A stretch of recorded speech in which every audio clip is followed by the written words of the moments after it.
Okay, I want to introduce James Hohensee, who is going to talk to us tonight about the design and manufacture of Coro props. James is an expert in all things Coro related. And so, James, you've got the floor. Thank you. Thanks for inviting me. Ed and I had spoke a couple of weeks ago, and we were just kind of some different ways that we can present this, not so much about our company, but more on how we go about designing various props. Not necessarily Coro, but it can be applied to the old plywood methods that we used to use years ago. The Coro is just our material of choice.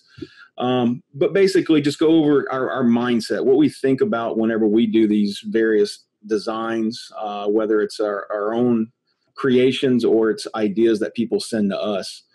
There's just a couple basic things that we keep in mind when we do these.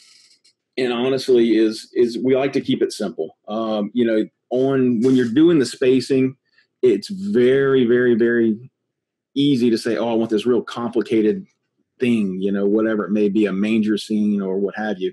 The challenge there is you've got to have your densities really, really tight to get as much detail as you want. So really just keep it simple.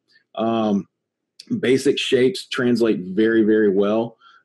As you get into things that have real complicated curves that don't have a long straight line or a long, smooth, sweeping arc, you really have to change your spacing a little bit. And that's kind of where we're going here is, something that's got like a ruffle, you may have to go down to your spacing might be, an inch and maybe an inch and a half. Whereas if it's real long, you could probably stretch it out to a 3-inch depending on your node size. Most of the things we do design is for, RGBs, whether they're pixels or they're smart pixels or dumb RGBs rather. So anyway, the more detail, the more nodes you're going to need. And so when we design, we try to maintain, a universe if we can. Sometimes you can't. You have some big things that we'll show you as we get through the display that there's no way you can do it with 170 nodes. So you either have to use, a smart string so you can expand that output so you can get, 1,000 pixels or whatever you need if you really want to get complicated. But we try to keep it simple because anytime you do these smart strings or you're trying to put multiple universes together, there's just adds that level of complexity, both in the manufacturing when you're installing the nodes, as well as troubleshooting down the road when you're trying to get the model to actually work properly. And so what we'll do is you can look at the spacing. So this was for a client that he had 75 node strings. And this particular letter I, to spread them out, it was 1.74 inches to get them pretty much evenly spaced over the eye versus a 50 count at 2.5 inches between each one. So, it just depends on the look you're wanting and how many pixels you want to spend. This was, I believe, a 14 letter. These are about 4 foot tall letters, but it was 14 letters that made up the word for this particular client. And so you get into issues where you're trying to get some details in these curves. And that's where we're talking about you've got to kind of tighten up that spread. So we can make anything. People request lots of things. This was a custom one. They wanted this Nebraska scoreboard. This is a Coro Angel. We call it the Hark Angel that we've had for years. This is actually the drawing I used to start it. And then from there, it was modified and we added or embellished it with some more details, with some more lights, especially in the wings, you'll see. And then you get things like these whimsical trees that people want. So it's how do you figure out how to make this so it's actually can work, because he wanted to make this out of 10 millimeter Coro. It's going to be very, very flimsy. That was from the very beginning. I told him, look, I'm going to have to design it so you can have a stake here. And so it fit between the lights. But he basically wanted this design for 100 node count string, whereas this one is a lot. It has a matrix. It has all of the details of the scoreboard. And so this is how that product actually came out. And so we have a matrix that's in one piece of 10 millimeter Coro, and then you have the upper portion of the scoreboard. So you can see here in the Angel, we went through and we added some wings, some details in the wings, and gave her some hair and just to separate the head.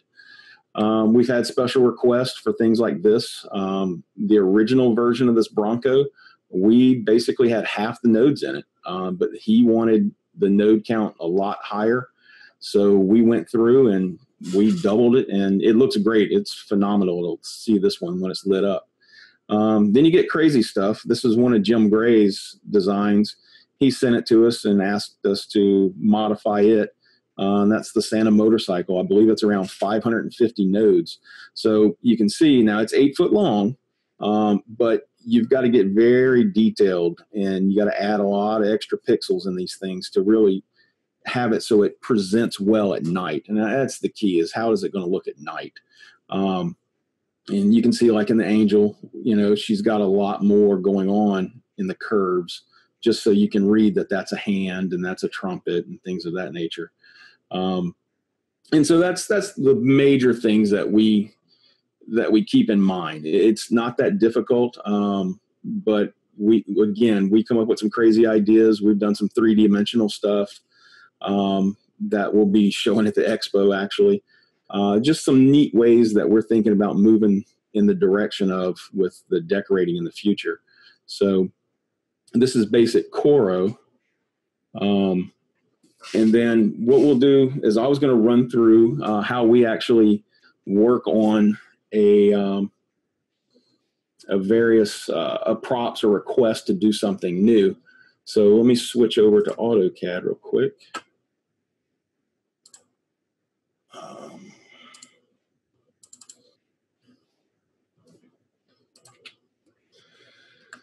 And so this is another one of Jim Gray's designs, and he sent me this reindeer.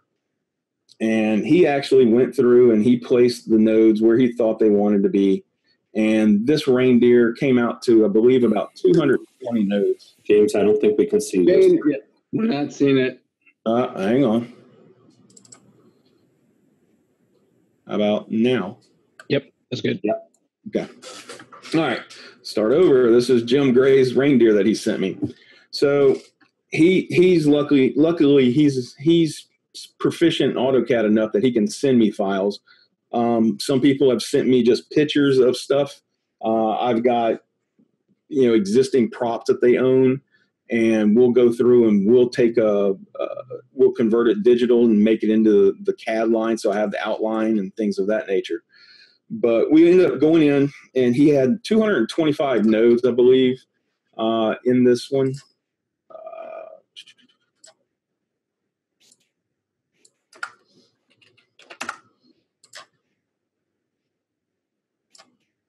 222 actually. So he had 222 nodes, and I felt that was too tight. He didn't need that many nodes to show this very well. So we went in and we cleaned up his lines. Everybody's got their own style, and for my purposes, this has to be a continuous line for my outline. So we went through and we fixed all that. So now when you get this one, it's actually a complete reindeer. It goes from head to toe. It's done. And then so from there, we can take it and we can actually offset that line that we want our pixels on. We can offset it, and this is what we're actually going to cut. So we want to leave enough room to give us spacing around the pixels so that whenever we cut the perimeter, there's enough material there to hold the pixels in place, and it still looks like the basic shape of, in this case, the reindeer. So then we get into the actual node placement, and you can see I played around with some varying the nodes. This one, I believe, is around 2.5 inches in some places, where we get, some places it can be 1.5 inches. And there's different ways to place those nodes.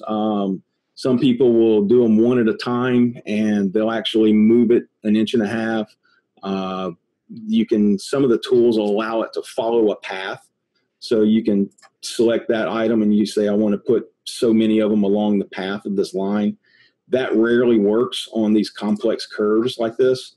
And just to show you, it'll do crazy things. So I'll tell it I want it on this path, and it just does crazy stuff. So you don't get lucky. So you end up having to do it manually. And so this is what we end up with. We also did some size adjustments. This particular reindeer that he sent was just a little too big, and I could only get one on a sheet of material. And this is actually the one shrunk down. It's not that much different, but I can actually get two of those to lay out on a sheet, which is really kind of, it's just for the cost savings of producing them, because you turn something that would normally cost, oh gosh, it could be, full sheet typically will run about $60 to $70 of a finished product to down to $30 to $40 because you can get two of them out of a sheet. So you can save a lot of money doing it that way. And these, we'll bring them to Expo, but this is probably something that I would make even smaller if we were going to sell it just for shipping purposes, because this one would have to be slit somewhere about the midway so it can fold in half. And then it would have to be put back together once you actually received it, which isn't hard. I've seen people hot glue pieces of Coro on the backside of it. Some of the props we design a reinforcement plate, like our 36 and 48 inch snowflakes. We actually design that prop to be slit, and then it has a piece that puts it back together again. And so it puts the structural integrity back together. So your prop's ready to go. But again, we can work from anything. We made some neat ghost this year. And again, it's just, you take an idea, it can be literally on a napkin and we can convert it over. You don't have to have the level of Jim Gray here where he's giving me something to work off of, which is real fast. Because I think we knocked this out last night in about 15 minutes, just he and I just kind of sitting around in the room while I was preparing for this presentation. And so what I'll do is I can share my screen and I'll go start it. And actually you can watch it cut and we can take some more questions. I know we kind of flew through this part, but if y'all want, seems people love watching me design things. That seems to be a common late night Zoom meeting thing that people like. We can take an idea and actually do it from the very beginning of just an idea and see if we can make it into something real fast if y'all want. So, but again, the big points is you can vary your spacing. And this applies to when you make your own props. I'm from the do-it-yourself community. That's how I got started, and we made everything. There was very few things that we bought just because we wanted it cheaper. That's how I got into this hobby.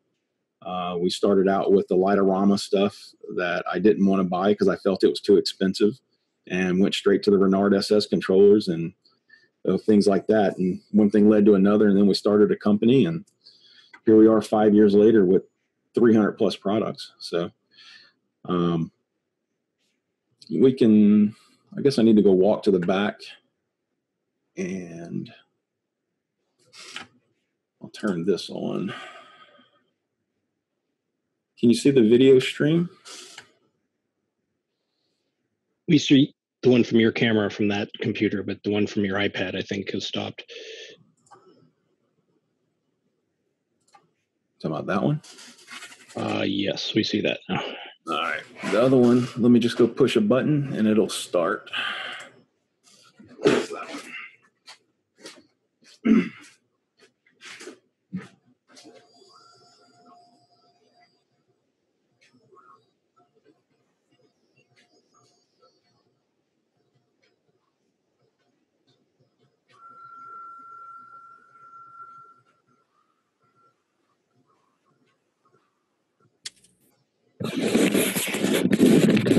Can you stop sharing your screen so that the camera can see it?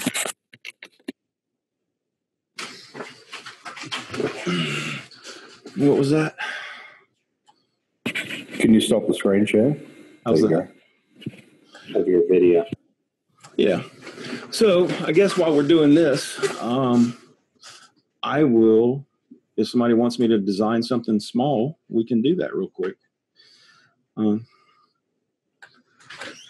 What about a sleigh to go with the reindeer?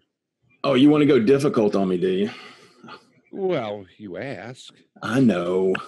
How about a 36-inch pumpkin? Geez, somebody's got a start on that already. Somebody threw up in chat that they wanted a cat. It's too late. We already did it. From the same guy who started a pumpkin. I will pull that up real quick. Have you done Buddy the Elf? I have not done Buddy the Elf. I do have an elf. I don't have a Buddy the Elf. That might be kind of a challenge. Anybody else want to throw ideas out? Let's see. How about a James Hohensee? Well, there is one of those, actually. It's the headshot. Come on now. Some of y'all know who it is. Patriots How logo. about the Deadpool logo? That's an easy. Or the xLights logo. Ooh. I want a CFOL logo. We'll share your screen. Shut up. All right. How about a like a big light bulb to go in front of your C9s for the front of your house, like the lawn, something like that, with like some sort of like a zip tie.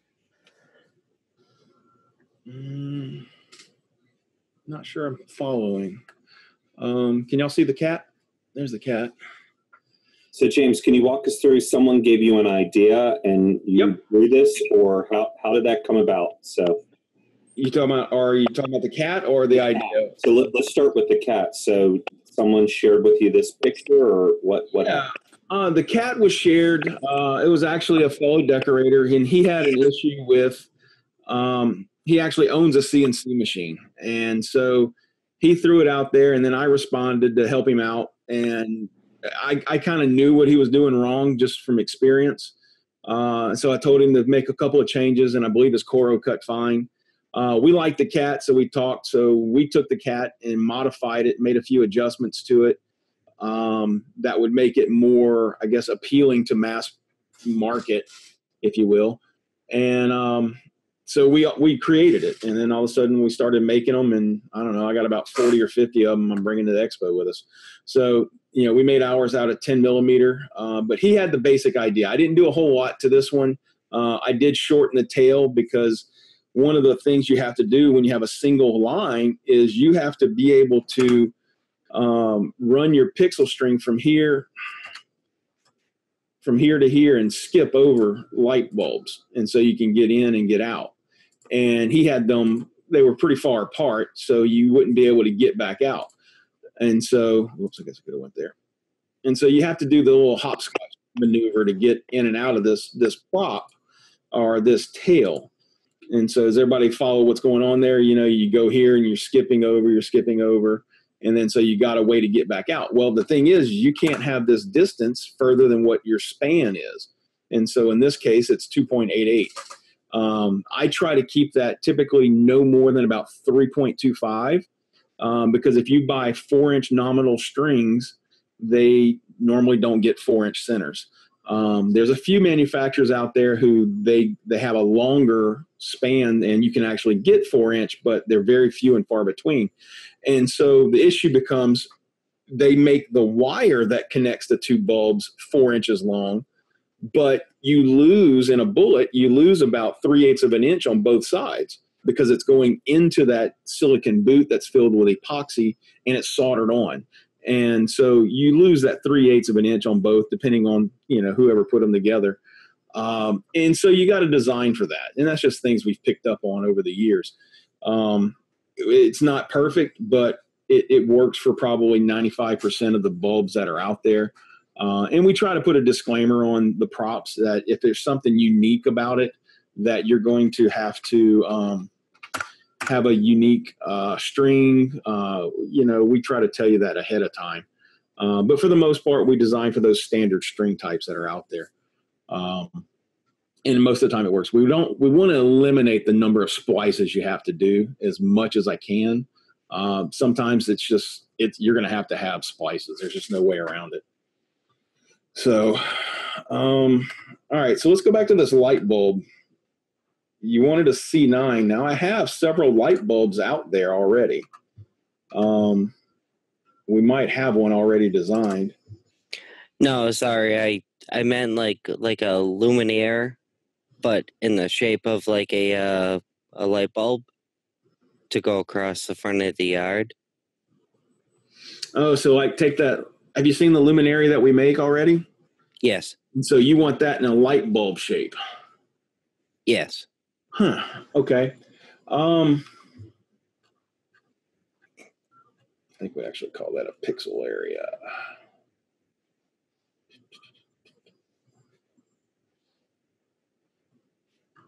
All right, what did I call it? There it is. Let's just saw it.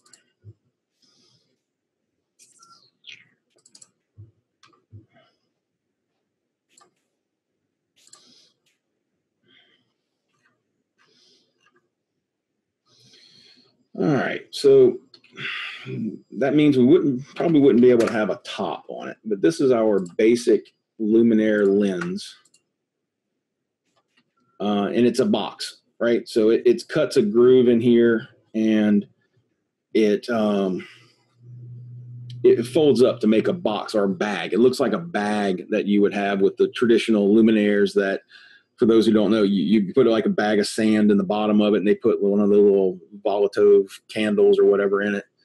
We made a pixel version of that. So, so basically, let's go open up a light bulb.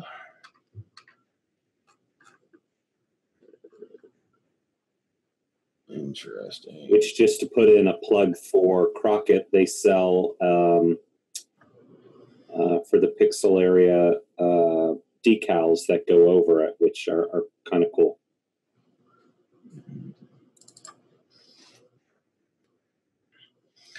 These are all the variations of bulbs that we already have. Anything from faces right side up, upside down, to where it's solid filled. But I just want the shape is all I want right now. So.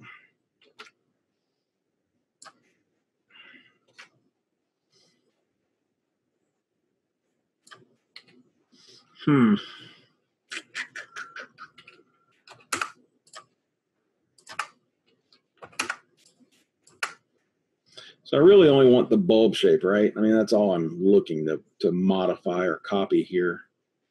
So, yeah, just kind of looking for like a C9 type of effect, but with the luminary, so that they stand out more and they're bigger. I got this.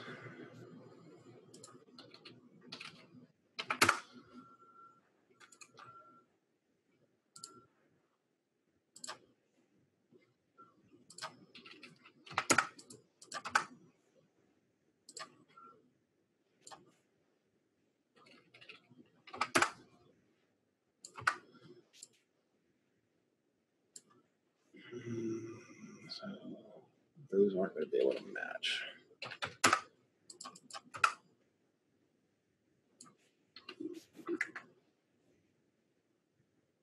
I can probably make that work.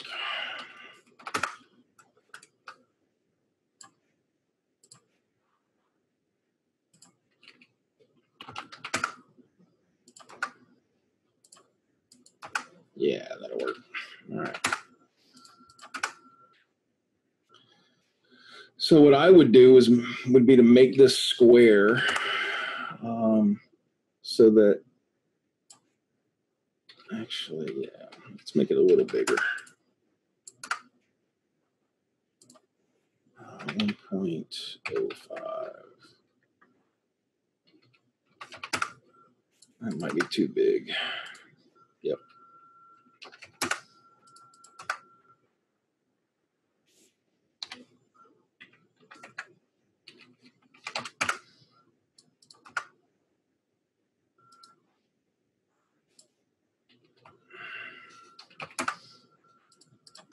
Trying to make it as big as it can because I got to keep the base so it works with our existing base piece.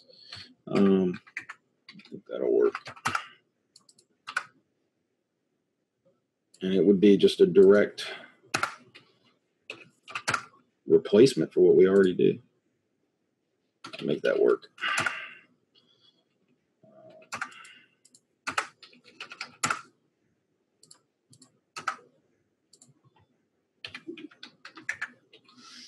All right, so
yeah, that would work.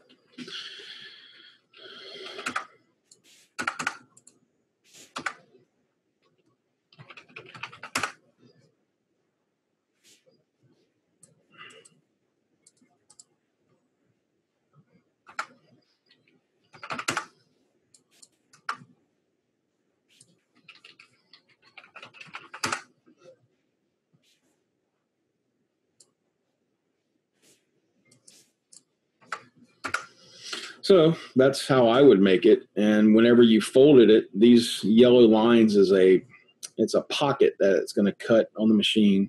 So it makes a fold. And then there's these little marks right here.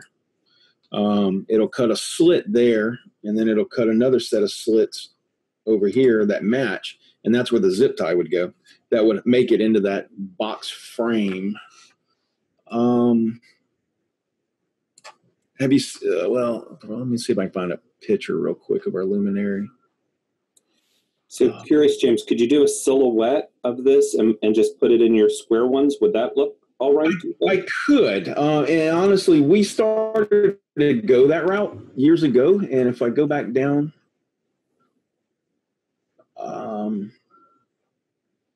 we felt it was too much. It was just easier silhouettes. That's not what I wanted.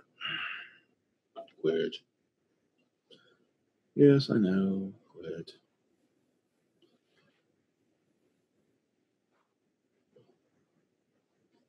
So these were some of the original silhouettes that I played with. And so it's the same thing. It fits inside our existing outer sleeve or, pocket. And this just slides in. So when it's illuminated from the inside, this is made out of black Coro, and it lets the light through. And all the clear Coro would give you the silhouette that you want. So this was an idea that we played around with. And so you'd use the same Luminaire, and you would just swap out. These things would just slide in. They wouldn't be physically attached because it didn't need to. And that way you could change it from season to season. So this is something that we did play around with. I think there's some pictures of these floating around out there. I'll have to go look.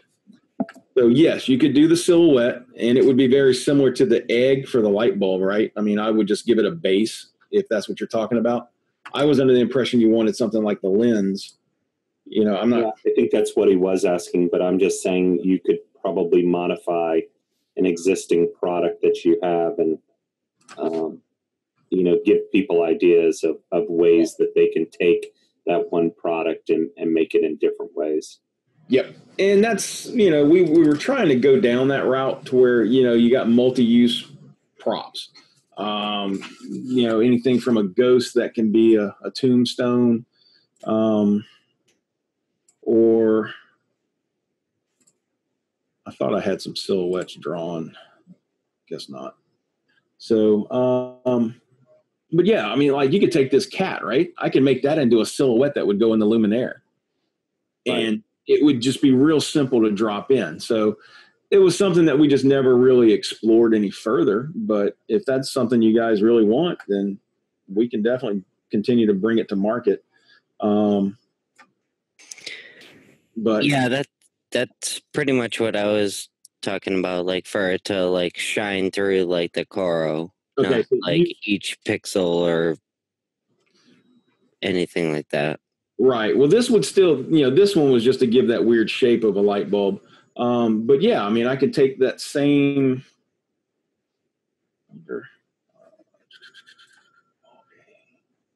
Let's switch over here.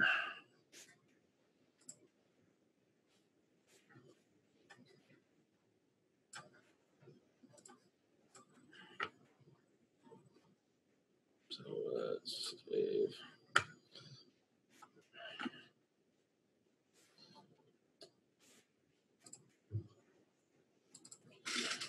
So James, as you're doing this, I've got a question on size of Coro or ABS. Does it come in different thicknesses, and what, do certain things lend themselves to a better thickness than others? Definitely. When I first got into this hobby, I was not a fan of 4mm Coro. I didn't like it. I felt it was too flimsy to be big props, things that are, 2 foot or 3 foot or 4 foot in size. I just wasn't a fan of it. And then, I was at one of my vendors and I started messing with the 10mm Coro, which is a whole nother beast. It's 2.5 times thicker as far as the actual finished dimensions, but the thickness of the skins is tremendously thicker. And so that turned me on. And so we're like the first Coro manufacturer for these props that started using 10mm. And it changed the way we do this stuff. Everybody was using 4mm that was producing this type of stuff, and I just didn't like it. And so that was why we went the 10mm route. Now it's become kind of the standard now, if you will. But the Coro comes in about 4 and 10. Is that pretty much the standard for Coro? In the U.S., they are. Coro comes in a 4, 6, 8, a 3. There's a 3mm. There's a 25mm. Right. But they're not easy to get. The ones that are readily available are 4mm and 10mm here in the U.S. In Australia, 8mm is more prevalent than the 10mm. It's weird. Right. And what colors? Does it, white and black is pretty much what you see, but does it come in other colors? Not in 10mm, not in the larger, the thicker materials. We've looked into it because we were wanting to expand into a Halloween Halloween props that are printed, but we wanted to print on orange 10mm Coro. And it's not a standard item. You have to actually do a special run, and they want you to buy a lot of it to do it. And it's got a huge upcharge to have them do that. So we shied away from it, and we're actually looking at another technique that we can still use black Coro and put the orange ink on it. Is the way we decided to go. And that's a challenge because it doesn't work very well. So we had to work with the silk screener to do something that works.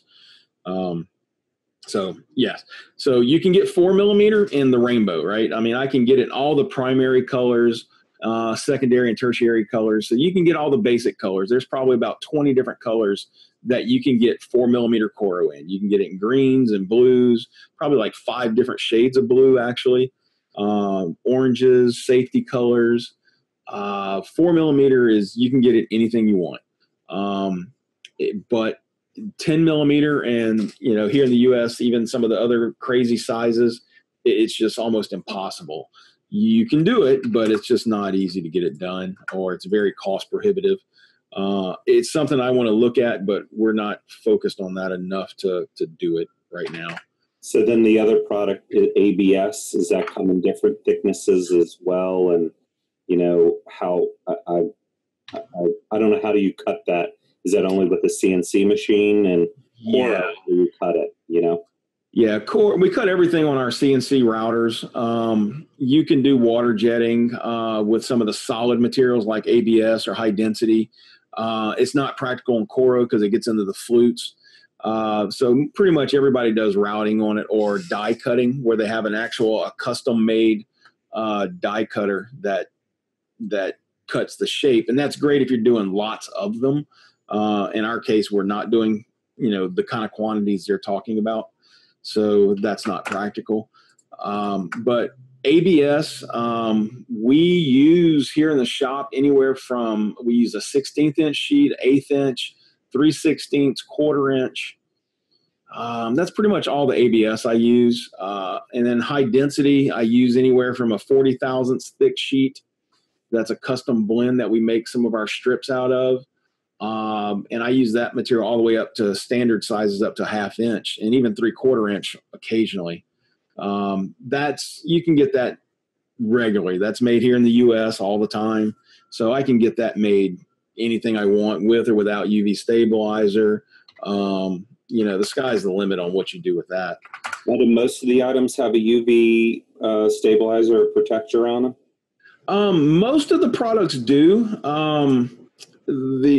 All of our solid sheet material, the high density, the ABS or HIPS or any of those materials, we do have a UV inhibitor in them.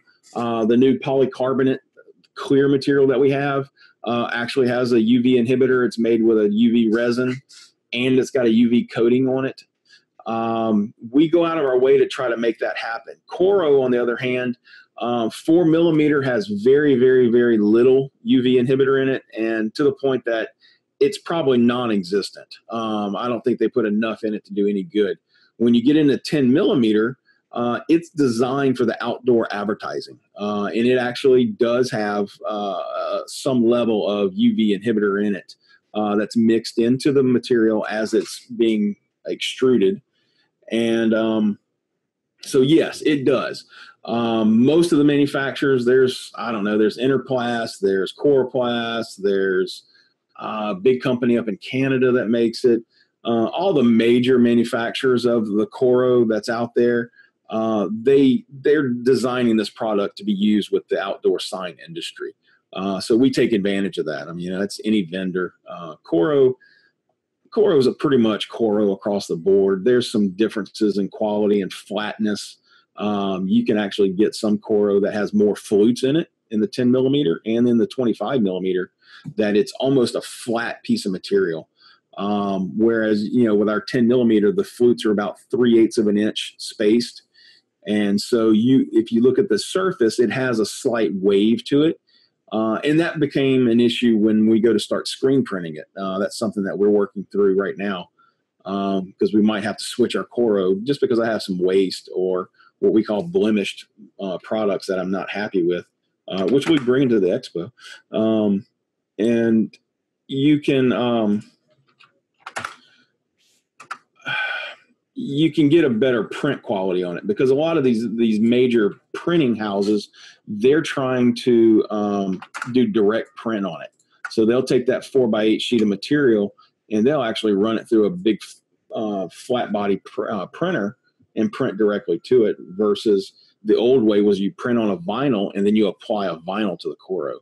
And so if you can eliminate that step, then it's a lot cheaper to produce.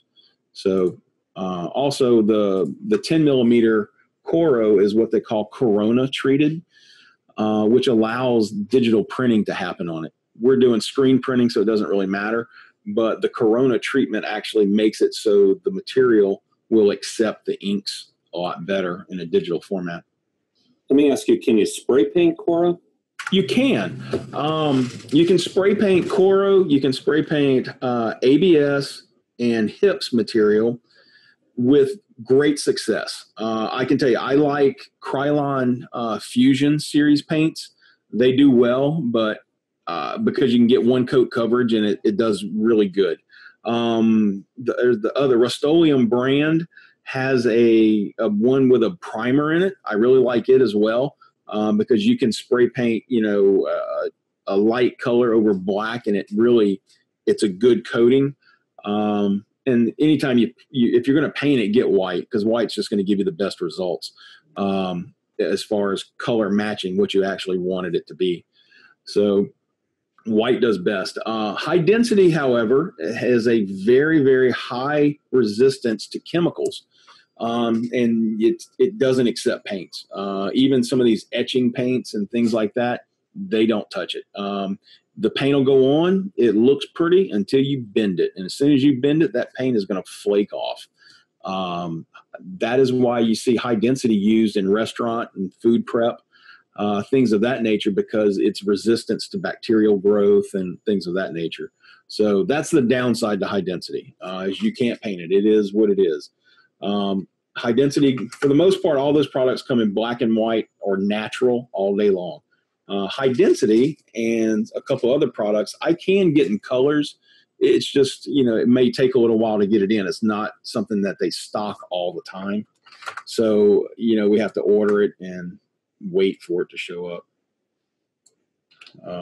But like I said, the black and white, we order thousands of sheets of that constantly and keep it in-house. So James, what is it you're designing here? Is this the continuation of the bulb that was recommended? Yeah, this is the insert for the Luminaire. And so we'll just replace the egg with, the Luminaire. And so that's what I'm doing. And so we can show how this would look.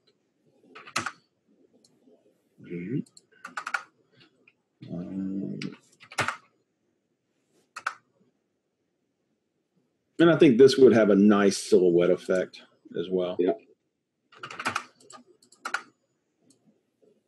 You could maybe do ghosts or pumpkins, or maybe pumpkin's not the right shape, but. Yeah, the pumpkins, because you want something a little more linear, so it'll show up better. And again, that was kind of one of the original intents of that project when we started it, was to make these little inserts, again, to make it so you can use it for different holidays and events. And that's how I would do it. I mean, there's your bulb. That's why we had the Christmas tree and the egg and things like that. So we've got a few more minutes, James. I don't know if you want to highlight the CNC machine at all, or give us any how the manufacture process and all. You use 4x8 sheets. Is that? For the most part, yeah. All of our stuff is 4x8s. These two particular machines, which I don't know which one y'all can see. There's the reindeer. Both of them just finished. Yeah. So this is another set of 23-inch snowflakes with the pocket that just finished. This machine is a 4x8, whereas this machine has actually got a 5x8 footprint. And one of the new machines that we'll have is going to be a 5-foot by 20-foot machine, and it'll have dual gantries on it. The gantry, this is the gantry that holds the cutting head. So we'll be able to operate the table as one big 20-foot long table, or we can operate it as two separate CNC machines, and work in a 4x8 material. But we have another client that we do some 20-foot panels that they want us to work on. And currently we cut half of it, we spin it around, or we spin it and shift it so we can cut the rest of it, and then spin it all the way around to cut the other half. So it's a pain. And so we're just going to make a custom machine in the new building that allows us to put the whole thing on there. And we cut the whole 20 foot at one time. But we've done all kinds of stuff. I've taken like slabs of wood, 4-inch thick slabs of wood that a guy cut with an Alaskan sawmill, and we'll plane those down after they're dry. My desk is made out of a 13-foot long piece of red hickory that's about 32 inches wide. And I think it's about 3 inches thick still. It's just a big slab of live edge wood. And, we can cut almost anything. I've cut metals, I've cut aluminum, some steel, just not a lot. That's a pain to cut steel. But if it can fit in the machine, we can cut it somehow. So how often do you got to change your blades and stuff on it? Oh man, we go through so many blades. I buy blades by the hundreds. I've tried just various blades, from $20 blades, $30 blades from Osrood, and I hate them. They work well for a while, or they don't give me the clean cut that I want. And so we abandon those pretty quick. I actually found some ones that are made in China that are like $1 a piece, and that's what we use. But I'll order literally 100 of them at a time. And typically, you got to realize our machines are running right now, especially they're running almost 24 hours a day right now. And if I'm cutting Coro only, I can use a blade maybe 3 days before I need to change it out. Now, some of the Osrud type blades, I could go longer. It is a quality blade, but at 30 times the cost, I can afford to change the blade out, so it doesn't really matter. And it seems like I have more options with the little cheap Chinese blades personally, because I have a depth of cut that I like. Some things like 10 millimeter, we only cut one layer at a time. Whereas when we get into like 4 millimeter, I can cut multiple layers of 4 millimeter at a time, typically 3 layers, if it doesn't have any partial cuts. As long as everything is going all the way through it, I can cut multiple layers.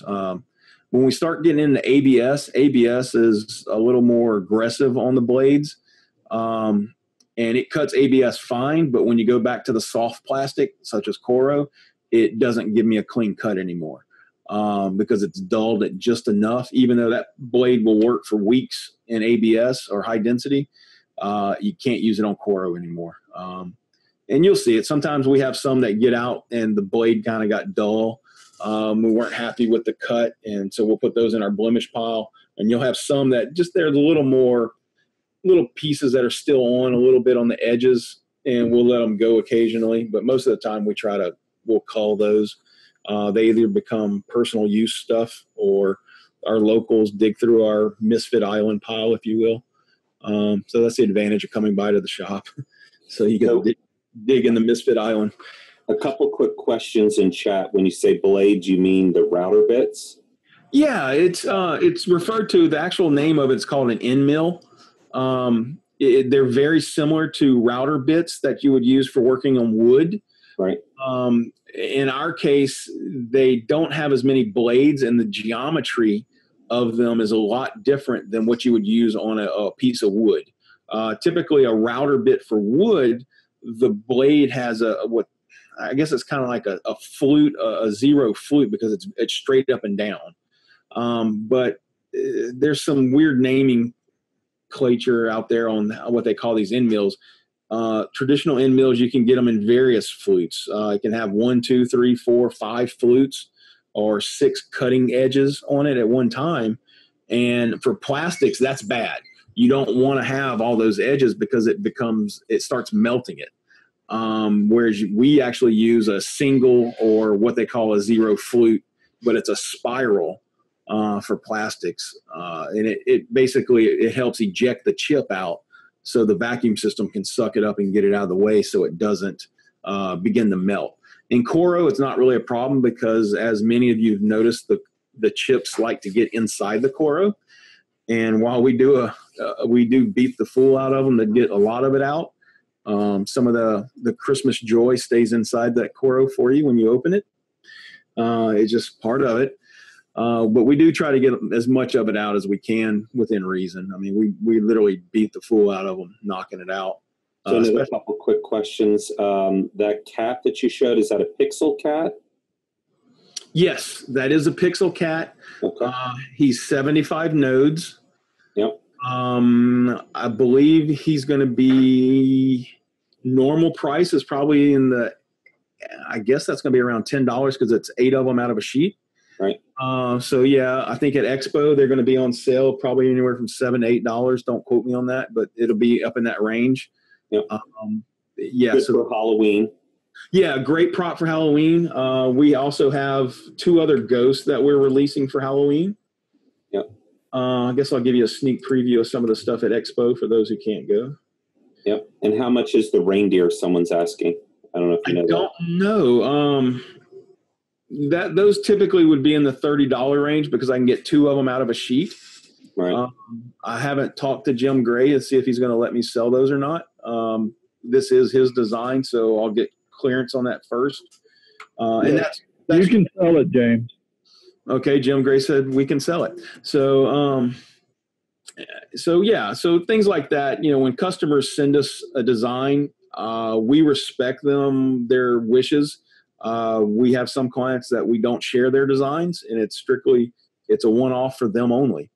There are some things that while we will make them due to copyright issues, we don't advertise them. So it's typically because you knew somebody who had one is how you can request one. Someone suggesting on the cat if you can make it so the tail wags back and forth. Is that Michelle? That's got to be Michelle. I know. Anonymous. Yeah. It's totally me. Shut up. No way. The cat That does not tail wag has its to tail. wag. It'll be No. so cool. No.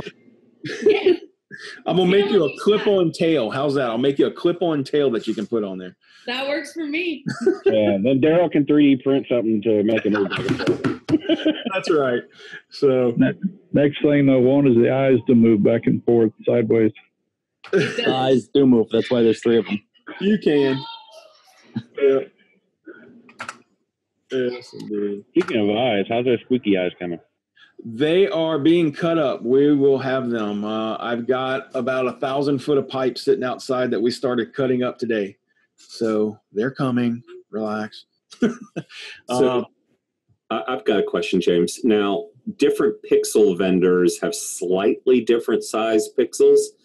And so you're cutting a fixed pixel size. So how do you kind of overcome that obstacle?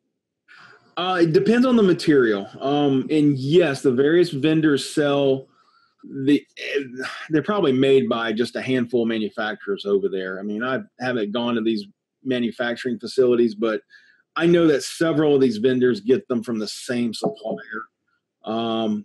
And we have a collection. I think we're up to about 17 different bullet nodes here.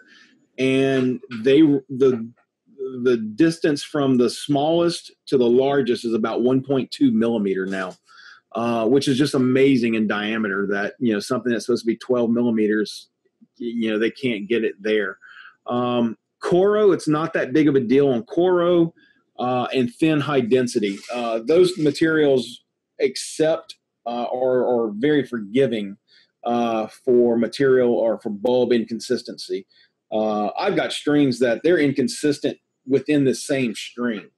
And it's all about how they apply that silicon boot and then they put the epoxy in it.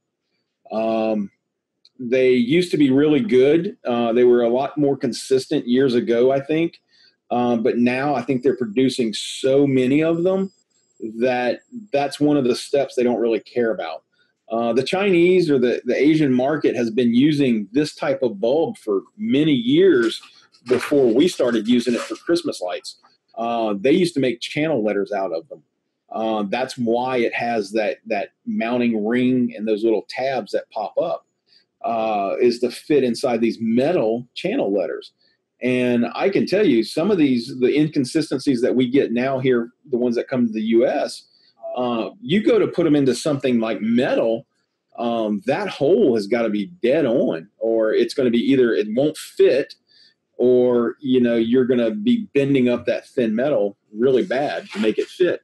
And so that brings us to when we get into the ABS or something like the hips, and it's a battle, and we're trying to figure out how we want to handle it because we think it caused some issues in the past because of that variance. And the ABS is not forgiving. It's a very rigid material that doesn't want to stretch. And that's what we wanted it for that rigidity and its strength compared to the high density. But unfortunately, it's proven to be a challenge. It's causing too many problems.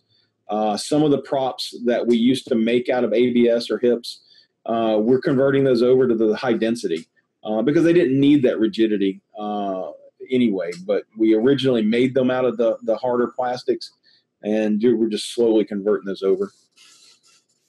So we're going to open the floor. If there are any questions for James, please feel free to unmute yourself and ask. Yeah.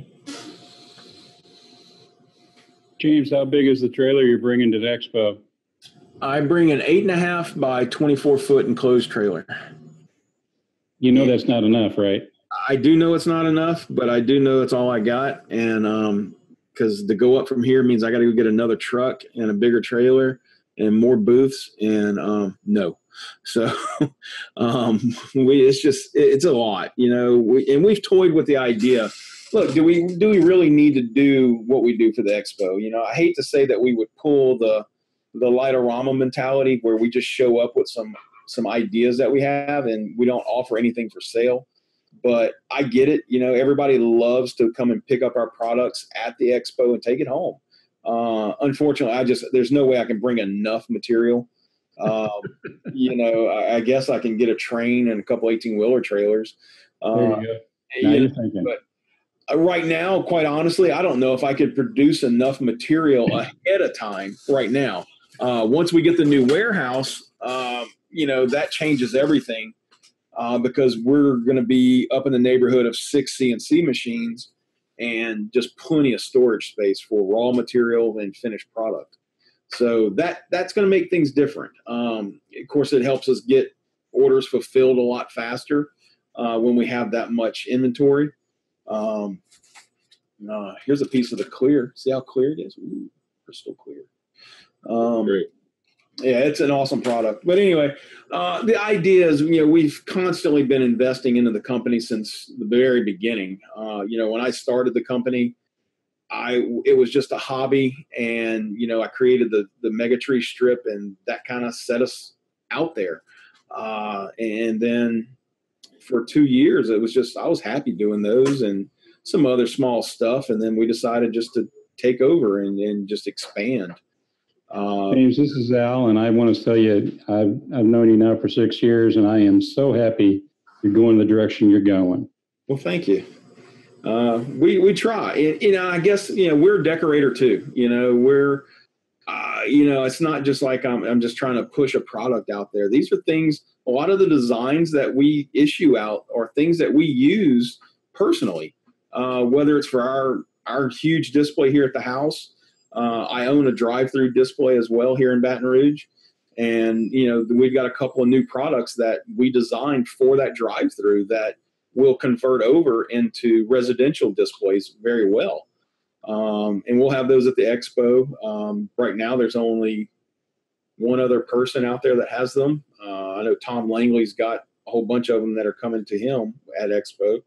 But these tubes, that we're introducing that are really cool, that they mimic like the Matt Johnson type arches. And so it gives you that look, but it's a vertical tube. We always referred to them as Bellagio poles because we designed them to make an effect that looked like the Bellagio water towers in Vegas. And so that's what we wanted to mimic. And we've just created a way to do it with a 4-inch diameter tube, but it's not a piece of rigid pipe that we have to ship. It actually is a piece of high density sheeting that you roll up and put the plastic push rivets in, and it makes a tube when you get it at your house. So again, real efficient to ship, real efficient to manufacture, so we can keep the cost down. And that's my goal is, as an end user as well, I want to keep the cost down as cheap as I can. We're fortunate enough, our overhead's fairly low. And, like I say, once we put the new building in place, it's going to change things. We'll have a lot of machines running at that point. Right now, the 3 we run now we've had 3 for several years now, and I can't keep up with the demand. So it's pretty awesome. So are there any other questions for James? Yeah, I have a question. I've noticed on the Facebook and stuff, holiday sequences, pushing quite a few of your items. Are you moving towards trying to be a wholesaler to resellers, or what's the correlation there? We've, again, I've been involved for so long on the back end is we decided years ago that there was no need to create enemies, right? I mean, there wasn't a lot of places that some of these other vendors could go to get props custom made for them. And that's where Holiday Sequences came in. He contacted us. And so, yes, we do offer wholesaling. We do stuff for Lightorama, other drive-throughs, couple other vendors out there that we manufacture back-end products for that we don't sell. Some of those products that Jamie has, while we manufacture them, we don't sell them. They're strictly his products. He understands that there's some things that he used to do, like with the stars, that, that's a generic shape. I can't give him an exclusive to something like that. Whereas his Uncle Sam or his dancing elf, that was his design, and he sent it to us, and we just manufacture it for him. And so that's an exclusive to him. If you want it, you have to go to him to get it. But we also do things for like Crockett Fantasy of lights with like adapter plates that has their logo and things like that on it. Same thing with David Pitts and the Falcon controllers. We make adapter plates for him and a couple other little products here and there. And that's just, rather than making an enemy, we work with a lot of these other vendors, and it keeps us busy. And that's what we wanted. We designed the shop for production. That's fair enough. We can keep our costs low by moving a lot of product. And that's been our model. I can be a very niche market and I got to charge a premium for it, or I can move enough product that I can lower the cost and still make the same amount of money. And so we're battling that with machines. We'll put more and more machines online to help meet the demand and keep up with it. And so, again, and I'll tell them, there's some vendors that I told them I wouldn't produce it, or if I produce it, it's not going to be an exclusive because it's too generic. I mean, I'll tell them up front, if that is the case. But most of the time, like Lightorama, we had to agree to a non-compete and a non-disclose on the design of a couple of their things that we make for them. It's a bigger company, but that's just the way they do business. And we don't have a problem with that. It's their product and we just make it for them. But a couple of the other companies, I think Jolt Lighting has done some great stuff. Those guys are awesome. But they cater to a high-end type display, not so much our do-it-yourself community, if you will. So, but we don't mind helping out. If you've got a business, I'll tell you, it's not just here in the States. We have a German vendor that's been selling a lot of product, and we actually are creating our first franchise outside the country with Australia. We do a lot of sales to Australia, and to help get them the product cheaper because their shipping is outrageous, we're partnering up with a gentleman over there who will basically be a Boscoyo studio of Australia. And while he won't have all of the products due to the logistics of the materials, the Coro will definitely be available to him. So he'll produce all of our products to our spec and standards, and he'll sell it locally to the Australian market. And that's going to work out. We're really excited about that. That's going to be a great, way for us to expand. So. Okay. Any other quick questions? Just out of curiosity, you said your machines are running 24/7. Do you have to have a body manned at each machine, or are they completely automated? For the most part, they're fully automated, with the exception of loading and unloading. They don't do that. We still, the machines are waiting on me, and the lights have turned off now on those machines. That's why it's dark. It's waiting for us to go swap the material, and we push the go button again. And other than that, yeah, they're on their own. The machines, they take care of themselves. If they get into a bind, they'll shut down. I put the cameras back there, so not really for me to monitor them, but it was to share. When we're in this Zoom call late at night, I can't tell you how many people love just watching those machines run. It's kind of like the guys that were putting the 3D printers on the cameras. It's just another way to see the technology. I can hear the machines when they're running, and just by working at my desk, if I hear something kind of out of the ordinary, just by the sound, I know if something's right or wrong. Even with 2 or 3 machines running at the same time, you can still pick up when one machine's not doing something right. And that just from experience, we've been doing it for so long now. And that's the convenience, we're always here, and we just kind of stage our work. We do, like I say, long run items like mega tree strips.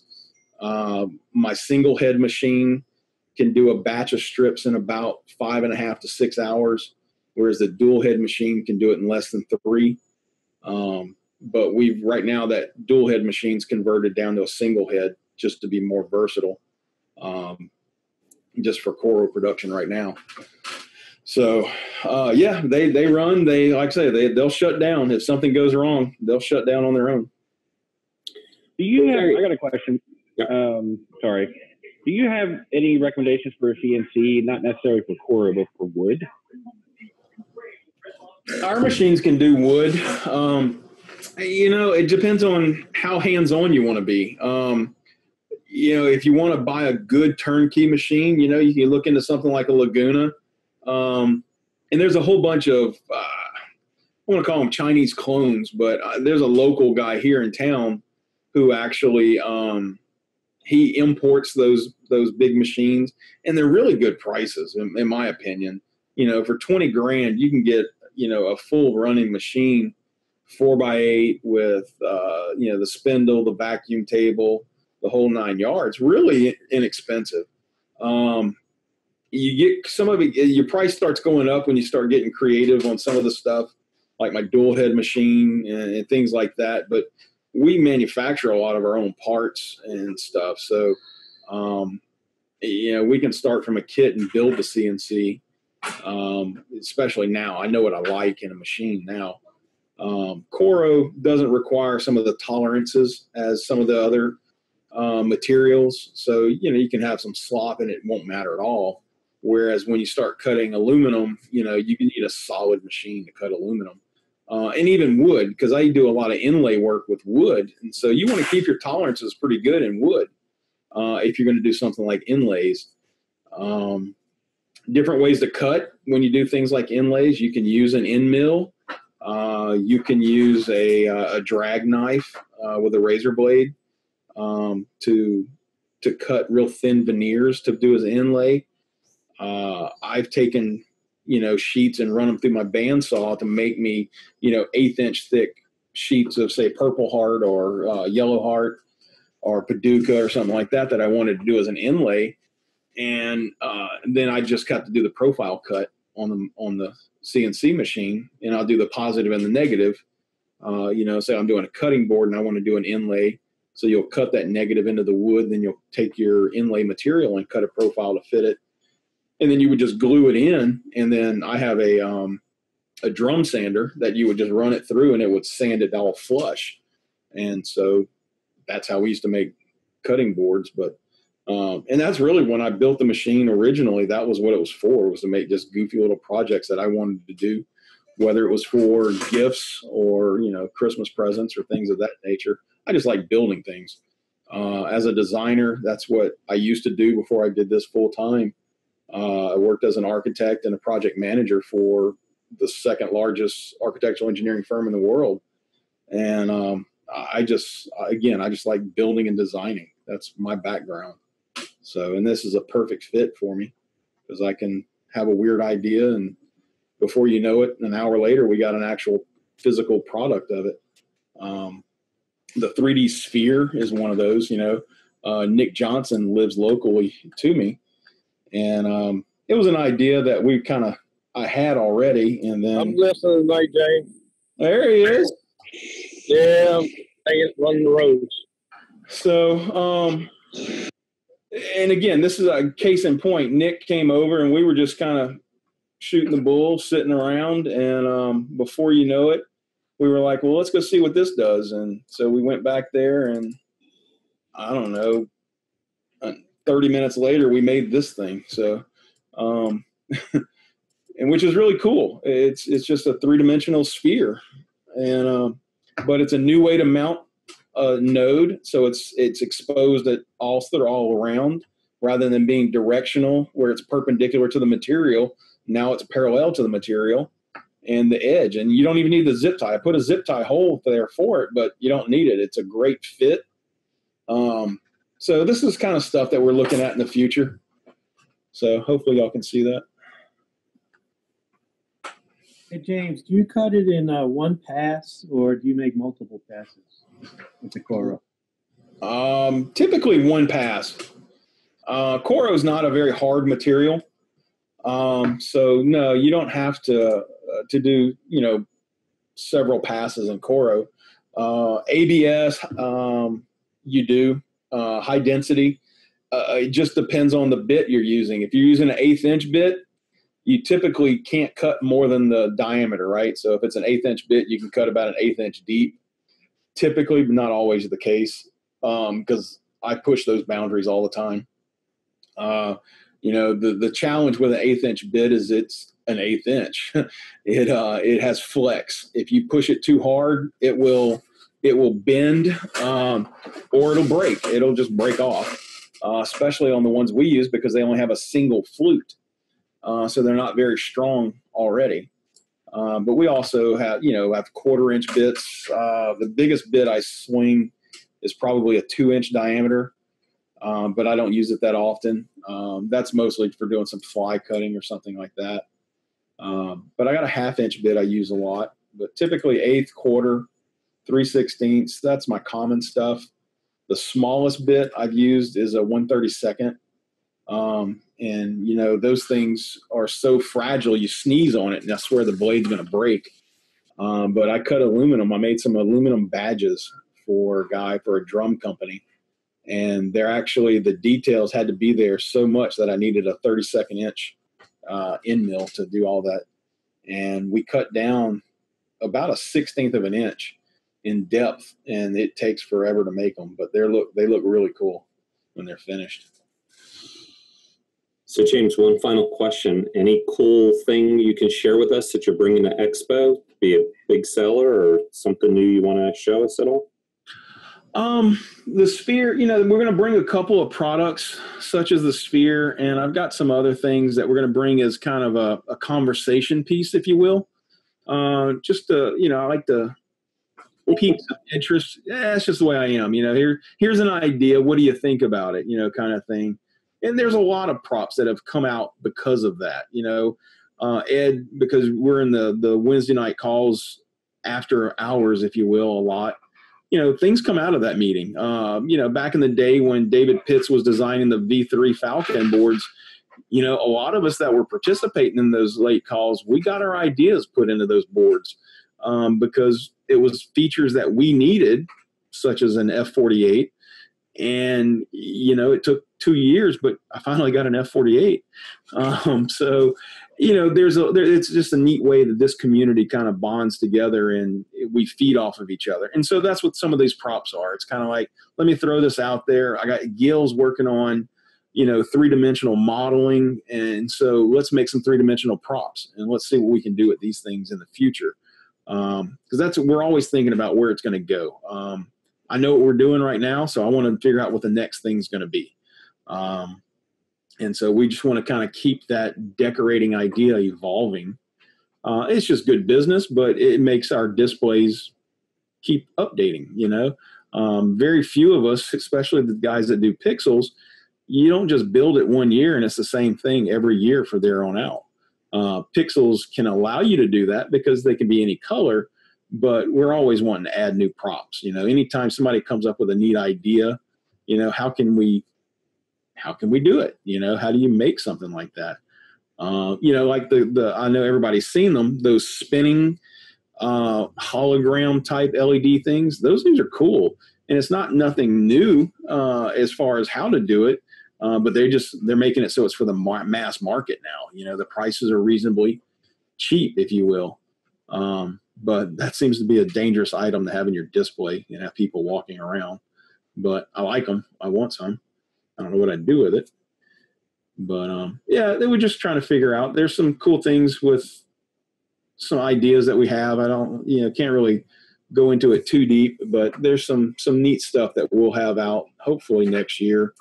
Again, it just hinges around the building. But, again, you're privy to some of that, because we share some of that in these evening calls. The pixel tubes or the chroma glow tubes, I think is because they're a glowing item. Those will be something that we'll feature at the expo. We're expanding the Halloween line a lot. Y'all already saw the cat. There's 2 additional ghosts that'll be released at expo. That'll be available. I can kind of share those with you now if you want to see them. Let's get this up. There's a new bat. We have the one bat already. but I didn't feel he was big enough, so we made a bigger version of it. Can I ask if somebody's already done the modeling for it and they'll be ready for download? So if not, maybe someone on the call might want to volunteer to help you out and take the lead on that. There are several people who like to build models. One of them's in Hawaii right now. John loves building models. He actually did the one for that Santa motorcycle that we used as a sample in the display. Right. I'm open to it. One of the things that we're going to play with is having multiple versions of models. The new tool that Keith wrote for us, he wrote for xLights that we're really utilizing heavily, is a great way to organize the models for the various props that we have, as well as supporting the xLight development team.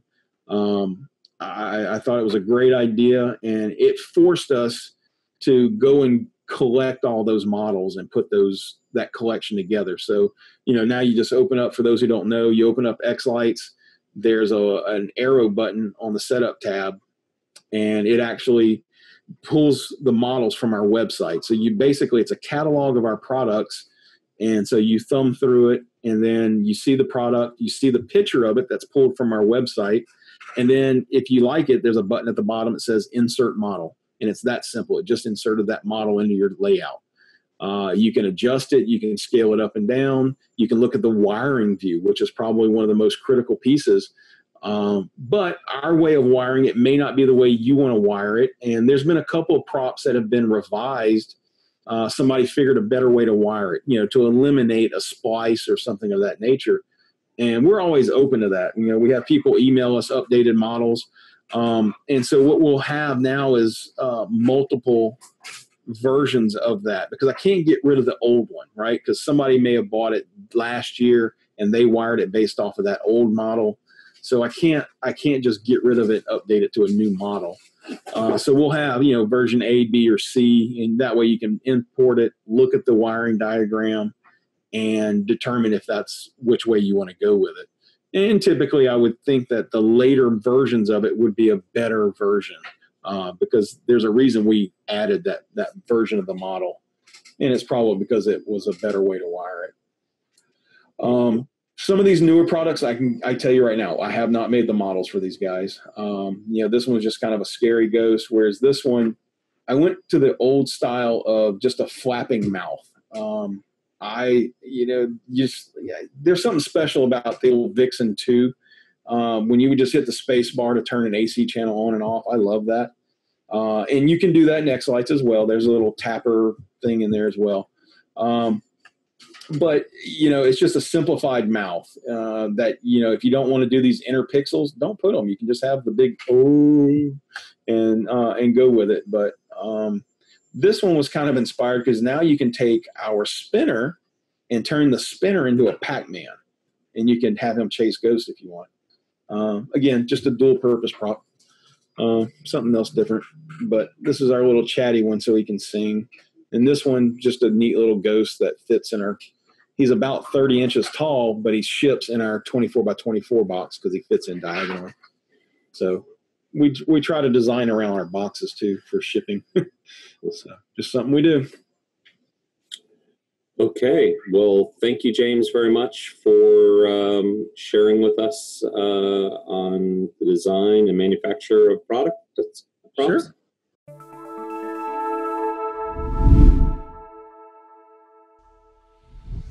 The xLights project exists because of people like you. Help continue the project by making a donation today at xlights.org/donate.